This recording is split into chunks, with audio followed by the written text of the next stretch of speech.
అలాగే ఇండస్ట్రీలో కూడా ఇబ్బందికర పరిస్థితులు ఎప్పుడైనా వచ్చాయి where you were in doubt how to handle this అని? డౌట్ ఎప్పుడు అనిపించలేదు. సంథింగ్ ఇస్ నాట్ రైట్ అంటే వైబ్స్ వస్తాయి కదా. న్యాచురల్గా డైరెక్ట్గా ఏమి జరిగి ఉండకపోవచ్చు, అందరికీ జరగాలని కూడా కాదు, ఇవన్నీ వినేవే, కొన్ని తెలుసుకునేవి, చూసినవి. బట్ అలా వైబ్స్ వచ్చినప్పుడు తప్పించుకు తిరుగువాడు ధన్యుడు సుమతి అంటారు. అంటే you know something is not going in the right direction from your co stars కావచ్చు, male stars making a comment, కొంచెం ఫ్లర్టేషియస్గా బిహేవ్ చేయడం, ఇలాంటి సిచ్యువేషన్స్ ప్రతి రంగంలో ఉంటాయి, సినిమా ఇండస్ట్రీలో ఉంటాయని ఎక్కువ చెప్తారు. మీకు అలాంటి సిచ్యువేషన్స్ అయ్యాయా? మీరు హ్యాండిల్ చేశారా? బికాస్ ఇంత strong women you are. I think probably strength అనేది అంటున్నారు చూడండి. అండ్ బిగినింగ్ నుంచి నేను చాలా అన్టిపికల్ పర్సనాలిటీ. సో మేబీ దానివల్ల చాలామంది అసలు ఆ సైడ్ చూపించడానికే హెసిటేట్ చేసి ఉండొచ్చు. But I had good working relationships on the set. అవును, అందరూ దిగ్గజాలు, పెద్ద పెద్ద వాళ్ళు. యాక్చువల్లీ చాలా మంది తెలిసే నా she's a friend, she's a buddy అని చెప్పి we used to work like that అనమాట. So that was never a point. ఇప్పుడు నెగిటివ్ ఇదంటే కొంతమంది డెఫినెట్గా వాళ్ళ వర్కింగ్ పద్ధతి మనకు నచ్చదు అంటే వాళ్ళ ఒక మేబీ కొంతమంది అలాంటి ఇంటెన్షన్ కాదు, అంటే maybe somebody will be rude, లేకపోతే కొంతమంది ఎవరైనా ఒక డైరెక్టర్స్ ఏమో చాలా హార్ష్గా మాట్లాడచ్చు. అది నేను ఎప్పుడు పుటప్ చేయలేదు. పుటప్ చేయలేదా? చెప్పేస్తారా రూడ్గా ఉండకండి? I also said I'm sorry అండి, ఇలా ఈ పద్ధతిలో నా వల్ల కాదు, 2 days 3 days షూటింగ్ అయింది, ఆ షూటింగ్ ఎక్స్పెన్సెస్ నేను తిరిగి ఇచ్చేస్తాను మీకు, please find someone else. I have done that. అయితే అదే బెటర్ అండి, రాదర్ దెన్ ఇలా కంటిన్యూ అయ్యి మళ్ళీ ఇంకా సినిమా కమిట్ అయిన తర్వాత ప్రొడ్యూసర్గా మీకు చాలా ఇబ్బంది కలుగుతుంది, వద్దండి, నేను లేకపోయినా కూడా మీ సినిమా అవుతుంది. ఐ అప్రిషియేట్, నన్ను అసలు ఫస్ట్లో మీరు తలుచుకున్నారు, అప్రిషియేటెడ్. బట్ ఇలా ఇది మంచిది కాదండి, నాకు మంచిది కాదు, మీకు యాజ్ అ ప్రొడక్షన్ హౌస్ మంచిది కాదు. So I have left. మనకి దిమ్మ తిరిగి మైండ్ బ్లాక్ అయి ఉంటుంది, ఇలా చెప్పేవాళ్ళు ఎవరు ఉండరు, మీకు ఎక్స్పెన్సెస్ కూడా ఇచ్చేస్తామని. I have done that. And ఇంటికి వచ్చి చెప్పేదనమాట, అమ్మ ఏంటి ఏమైంది అని అడిగేవారు అనమాట. అమ్మ దిస్ నాట్ రైట్, అమ్మ అది not right, I'm not comfortable. Okay fine, no problem. Phone చేసి మనీ రిటర్న్ చేసేసి ఎక్స్పెన్సెస్ చేశారా? And first of course you won't want to name them. మంచిది వాళ్ళ ఉండే, అవునులేండి, గతం అయిపోయింది పెద్దవాళ్ళు. కానీ ఇవన్నీ అంటే మీలోని మీ విలువల్ని, ఆ తర్వాత మీ ఇన్నర్ స్ట్రెంగ్త్ని, మీ పర్సనాలిటీని ప్రపంచానికి పరిచయం చేసే ప్రయత్నం తప్ప ఏదో ఒక అడుగు దాటి అడగాలని కాదు. So that's why we wanted to know అనమాట, how you handled delicate situations and rude behaviour కావచ్చు. Delicate situations I've really not faced what you're talking about, like I'm assuming you're saying not necessarily casting couch కాదు, but any other kind of similar అంటే general ఇది. లేదండి, ఇప్పుడు ఏంటంటే ఇప్పుడు not just film industry, మనల్ని మనం ఎలా కండక్ట్ చేసుకుంటున్నాం అన్నది first thing, right? And especially now days give an inch take a mile. మనం ఒక 1 inch ఫ్రెండ్లీనెస్ చూపిస్తే అది వేరే విధంగా ఆలోచించుకుని దాన్ని 1 mile చనువు లాక్కోవడం అందరికీ అలవాటు అయిపోయింది.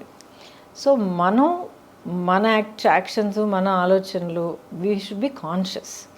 నేను ఇలా ఉండి, ఇలా మాట్లాడి, ఇలా ప్రవర్తించి ఇంత ఒక ఫ్రెండ్లీనెస్ చూపిస్తే ఎలాంటి రిజల్ట్ రావచ్చు, దానికి నేను ప్రిపేర్డా కాదా?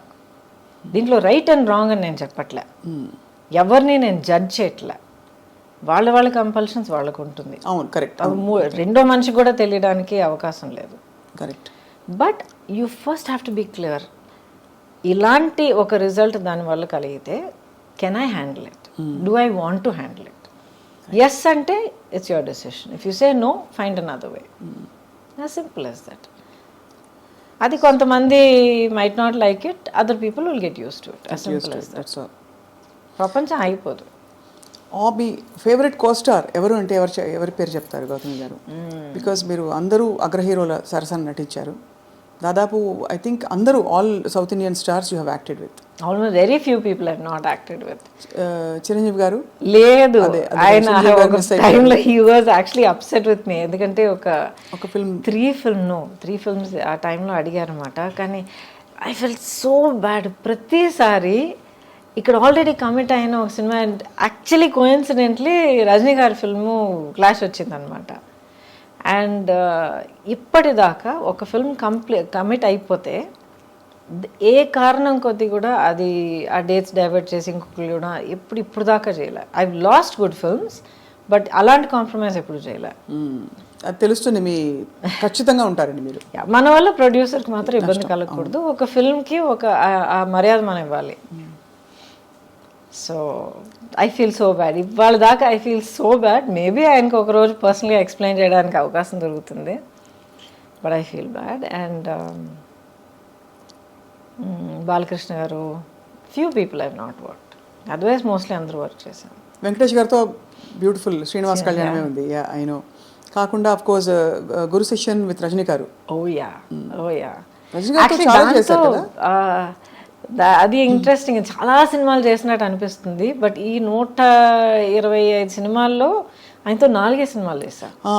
But each one is a huge hit కానీ, ఒక సోషల్ ఇంపాక్ట్ కానీ, మాస్ ఇంపాక్ట్ కానీ అంత క్రియేట్ చేసింది అనమాట. సో మీరు డాన్స్ చిన్నప్పటి నుంచి నేర్చుకున్నారా? అంటే అస్సలు లేదు. అసలు ఎలా వచ్చింది మరి అంత బ్యూటిఫుల్ మూవ్మెంట్? బికాస్ ఎక్కడ చూసినా కూడా మీ పాటల్లో మీకుండే స్టెప్పులు అసలు ఆ టైంలో బాగా ఫేమస్ అయిన స్టెప్పులు కొన్ని ఉన్నాయి మీవి మీరు చేసిన. సో అండ్ ఆల్సో చిక్బుక్ రైలు ఆఫ్ కోర్స్ ఒక కింగ్ ఆఫ్ డాన్స్ ఆయన. చిక్కుబుక్ రైలు అయితే యాక్చువల్లీ ఆ ఫిల్మ్ కొరియోగ్రఫీ తలక గ్రామరే మారిపోయింది. అప్పుడు దాకా ఒక స్టైల్లో వెళ్తూ ఉండింది. ఆ సినిమాలో ప్రభుదేవ అండ్ రాజు సుందరం ఇద్దరు వాళ్ళ నాన్నగారు సుందరం మాస్టర్ గారి గైడెన్స్లో ఫుల్గా మార్చి పారేశారు. అండ్ నాకు అస్సలు డాన్స్ రాదండి. అస్సలు డాన్స్ రాదు. ఎక్కడ అలా అనిపించదు. ఎక్కడ మీరు +2 చదివేటప్పుడు అందరూ నేర్చుకునేటట్టు నేను కూడా కూచిపూడి క్లాస్కి వెళ్ళేదాన్ని. బాలాక్క టీచర్ అక్కడ బ్యాక్ కొట్టి ఒక పాస్చర్ తెప్పించి బేసిక్స్ అంటే నేర్చుకున్న తర్వాత ఇండస్ట్రీకి వచ్చేసా. I never knew how to dance at all. చేసి చేసి చేసి చేసి నన్ను ట్రైన్ చేసుకున్నాను. బేసిక్లీ రిథమ్ అంటే ఏంటి, మూవ్మెంట్స్ అంటే ఆ బాడీ మూవ్మెంట్ అంటే ఎలాగా, బాడీ అనేది ఒక నార్మల్ యాక్షన్ సీన్ నుంచి ఒక సాంగ్ సీక్వెన్స్కి ఎలా మనల్ని మార్చుకోవాలి. బికాస్ వర్కింగ్ సో మచ్ అండి. 24 అవర్స్లో మనం ఆల్మోస్ట్ 18 అవర్స్ నేను సెట్లో ఉండేదాన్ని. డైలీ 2 షిఫ్ట్స్ వర్క్ చేసేదాన్ని. సో అంత వర్క్ చేస్తున్నప్పుడు అది ఆల్మోస్ట్ ఒక బ్రీదింగ్ లాగా అయిపోతుంది మనకి. సో మరి అందుకనే బహుశా మీరు అంత అజైల్గా కనిపించేవారు స్క్రీన్ మీద. యువర్ సో అంటే ఎలా చెప్పాలి, ఫ్లూయిడ్గా ఉండేది మీ పర్ఫార్మెన్స్ అంతా కూడా. థ్యాంక్ యూ ఫర్ దాట్ అండి. బట్ ఐ థింక్ ఇప్పుడు మీరు అంటున్నప్పుడు mind went back to that. నాకు ఓవర్వెల్మింగ్గా గుర్తొచ్చేది ఏంటంటే I just loved what I was doing. నాకు ఇన్ని గంటలు పని చేస్తున్నానా, అసలు నిద్రే లేదే, టైంకి తినలేదు, లేకపోతే కాళ్ళు నొప్పి పెడుతున్నాయి, నథింగ్. నెక్స్ట్ ఏంటి, ఏ సినిమా, ఏ షూట్, ఏం సీన్, ఏం చేస్తున్నావు. It was a fantastic thrilling ride for me అనమాట. అండ్ ఇట్స్ చాలా గొప్ప బ్లెస్సింగ్ అండి. Almost 37-38 years now. అవును, నాన్ స్టాప్. ఎప్పుడు అసలు అలసిపోలేదు. And I'm still here. And you look so radiant. అంటే ఇది ఏదో ముఖస్థుతికి చెప్పడం కాదు, బట్ మీ స్కిన్ కానీ మీ కళ్ళు కానీ యూ జస్ట్ అంటే it's very hard to imagine. Time has gone by but you haven't అసలు ఒక ఇది కూడా కనిపించట్లేదు. దాని ఆనవాళ్ళు ఎక్కడా కనిపించట్లేదు, కాలం ఇలా పరిగెట్టిందని. థ్యాంక్ యూ అండి. But I'm blessed. I'm really blessed.